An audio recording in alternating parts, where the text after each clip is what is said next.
Hello അസ്സാം വലൈക്കും welcome back to my channel. നല്ല അടിപൊളി ഒരു മക്രോണി ഉണ്ടാക്കിയാലോ, സിമ്പിളായിട്ട്. അതിന് വേണ്ടിയിട്ട് നമുക്ക് ആവശ്യത്തിനുള്ള മക്രോണി എടുക്കുക. അത് കുക്ക് ചെയ്യാൻ ആവശ്യമായിട്ടുള്ള വെള്ളം ഒരു പാനിലേക്ക് ഒഴിച്ച് ഒന്ന് ചൂടാക്കി എടുക്കുക.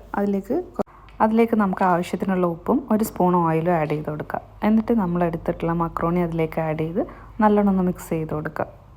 മക്രോണി ഒട്ടിപ്പിടിക്കാണ്ടിരിക്കാൻ വേണ്ടിയിട്ടാണ് നമ്മൾ ഓയിൽ ആഡ് ചെയ്തത്. നല്ലോണം ഒന്ന് മിക്സ് ചെയ്ത് ഒന്ന് തിളച്ച് ഒരു 5-10 മിനിറ്റ് ആകുമ്പോഴേക്കും അത് കുക്കായി വരും. ഇനി നമുക്കതൊരു പാത്രത്തിലേക്ക് മാറ്റി വെള്ളമൊക്കെ ഊറ്റി കളഞ്ഞതിന് ശേഷം ഒരു സ്പൂണും കൂടെ ഓയിൽ ആഡ് ചെയ്ത് നല്ലോണം ഒന്ന് മിക്സ് ചെയ്യാം. ഇനി നമുക്ക് ഒരു പാൻ ചൂടാക്കുക. അതിലേക്ക് ആവശ്യത്തിനുള്ള കുറച്ച് ഓയിൽ ആഡ് ചെയ്യുക. ഓയിൽ ഒന്ന് ചൂടായി വരുമ്പോൾ അതിലേക്ക് നമുക്ക് ചെറുതായിട്ട് കട്ട് ചെയ്ത് വെച്ചിട്ടുള്ള വെളുത്തുള്ളി ഇഞ്ചി ആഡ് ചെയ്ത് കൊടുത്തിട്ട് ഒന്ന് സോട്ട് ചെയ്യും. അതിനുശേഷം ചെറുതായി കട്ട് ചെയ്ത് വെച്ചിട്ടുള്ള വെല്ലുള്ളി ആഡ് ചെയ്യുക. നല്ലോണം ഒന്നുകൂടെ സോട്ട് ചെയ്യുക. ഇനി നമുക്ക് അതിലേക്ക് പച്ചമുളക് ആഡ് ചെയ്യാം. 2 പച്ചമുളകാണ് ഞാൻ എടുത്തിട്ടുള്ളത്. നല്ലോണം ഒന്നുകൂടെ സോട്ട് ചെയ്തതിന് ശേഷം ഒരു വലിയ തക്കാളി ചെറുതായി കട്ട് ചെയ്തതും കൂടെ ആഡ് ചെയ്ത് കൊടുക്കുക. തക്കാളി ആഡ് ചെയ്ത് നല്ലോണം ഒന്ന് മിക്സ് ചെയ്തതിന് ശേഷം നമുക്കിനി സ്പൈസസ് ആഡ് ചെയ്യാം. ഒരു 1/2 ടീസ്പൂൺ മഞ്ഞൾപ്പൊടി, 1 ടീസ്പൂൺ മുളക് പൊടി, 1/2 ടീസ്പൂൺ വലിയ ജീരകം പൊടിച്ചതും ആഡ് ചെയ്ത് അതിൻ്റെ പച്ചമണം മാറുന്നത് വരെ നല്ലോണം ഒന്ന് മിക്സ് ചെയ്ത് കൊടുക്കുക. ഇനി നമുക്ക് അതിലേക്ക് കുറച്ച് വെള്ളം ഒഴിച്ച് കൊടുക്കാം.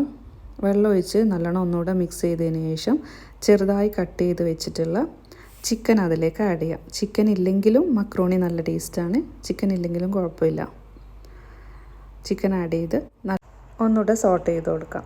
അതിലേക്ക് നമുക്ക് 3 ടീസ്പൂൺ ടൊമാറ്റോ സോസ് ആഡ് ചെയ്തിട്ട് ഒന്നുകൂടെ സോട്ട് ചെയ്തെടുക്കാം. ആവശ്യത്തിനുള്ള ഉപ്പ് ഇട്ട് കൊടുക്കാം. ഓൾറെഡി നമ്മൾ മക്രോണിയിൽ ഉപ്പ് ഇട്ടിട്ടുണ്ട്, അപ്പോൾ കുറച്ച് മാത്രം ആഡ് ചെയ്താൽ മതി. ഇനി നമുക്ക് വേവിച്ച് വെച്ചിട്ടുള്ള മക്രോണി ഇതിലേക്ക് ആഡ് ചെയ്ത് കൊടുക്കാം.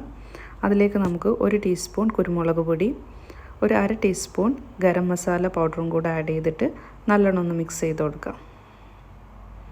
നല്ലോണം മിക്സ് ചെയ്ത് ഒരു 5 മിനിറ്റ് കുക്ക് ചെയ്താൽ മതി. ഇതിലേക്ക് നമുക്ക് ചെറുതായിട്ട് കട്ട് ചെയ്ത് വെച്ചിട്ടുള്ള മല്ലിയിലയും കൂടെ ആഡ് ചെയ്ത് കൊടുക്കാം. അപ്പോൾ നമ്മളെ മക്രോണി ഇവിടെ റെഡി ആയിട്ടുണ്ട്. സിമ്പിളാണ്, നല്ല ടേസ്റ്റിയാണ്. എല്ലാവരും ട്രൈ ചെയ്ത് നോക്കുക, ഫീഡ്ബാക്ക് പറയാം. താങ്ക്